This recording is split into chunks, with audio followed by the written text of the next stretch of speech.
Ayoko.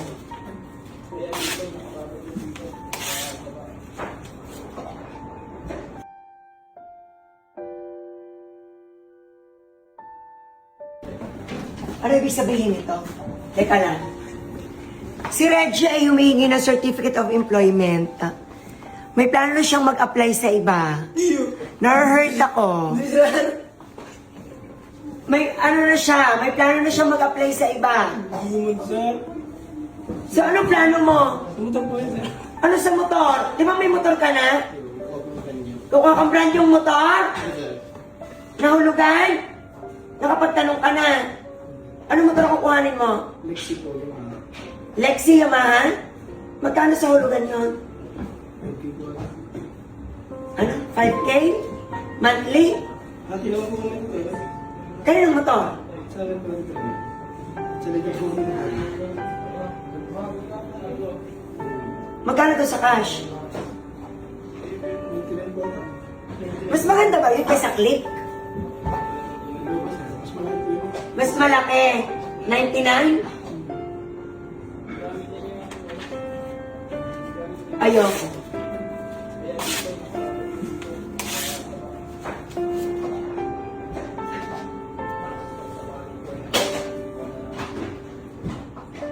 Bakit?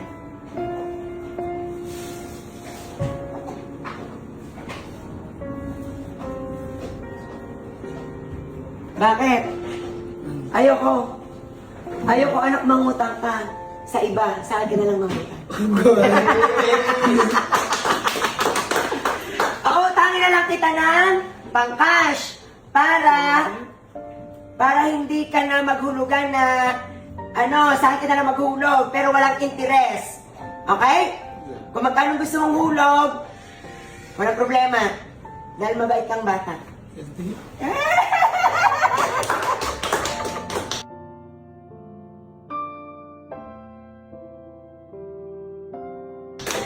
Anak!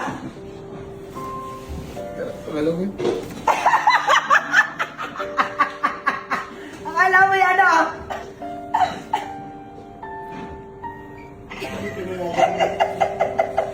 Kaya ako hindi ba payagan? Akala mo hindi ko papayagan. Pinulit ko si Oki. Sorry. Kailan ka kukuha ang motor?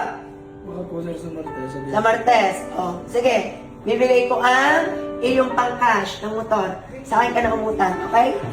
Thank you.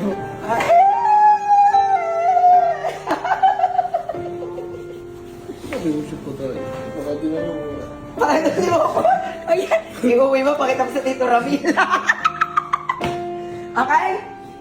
Ano nararamdaman mo? Ano lang ba? Nanginginig daw siya. Pagpuwari pala kita ko si Tito Rupil, baka po sa beso. Pala di na tayo mo. Dapat pala hindi na natin naisip ako kumuha. No po sir na ano po. Bala po ng rides po pa uwi. Mag-rides po. Mag-rides, Butang Bicol. Okay, basta mag-iingat ha. Ginagawa ko to hindi para mapahama kayo. Ginagawa ko to para maging magaan para sa inyo ang buhay. Kasi mahirap yung may monthly na hulugan. Mahirap yung may isipan ka, tapos magkano ang tubo? Ang tubo, ano ba, mahigit kalate? Mahigit kalate? Yung itutubo mo doon, iyon na lamang isuporta sa pag-aaral ng iyong kapatid. Okay? At sa akin, walang problema. Dahil ikaw ay good boy, laging maganda ang trabaho, kaya love ka ng sir. Okay? Thank you po. Yeah! 5 years to pay daw yun. 5 years to pay? Hindi na, binabawi ko na. Hindi, joke lang. Hindi, no problem, anak. Kung magkano gusto mong ihulog, hanggang sa matapos mo, no problem. Okay? Bakit? Lalay ka. Pero may layo lang sir. Ano? Sa Martes na lang? Okay, sa Lunes, kuhanin mo. Okay, bye. Love you. Eh, bagong motor. Kala mo. Ano sa liig mo? Paso sir. Paso ng? Mantika. Mantika. friend. Hindi naman ako best friend. Anak, Reggie, alam ko kung gaano ka nagsasakripisyo para sa kapitbalay. Ito ay simpleng paraan ng Sir para maiparamdam ko sa iyo na pinapahalagahan kita. Simpleng pagbawi sa iyong kasipagan. Dito sa kapitbalay, hindi ka empleyado lang. Pamilya tayo. Thank you for watching. Please like, share, and follow.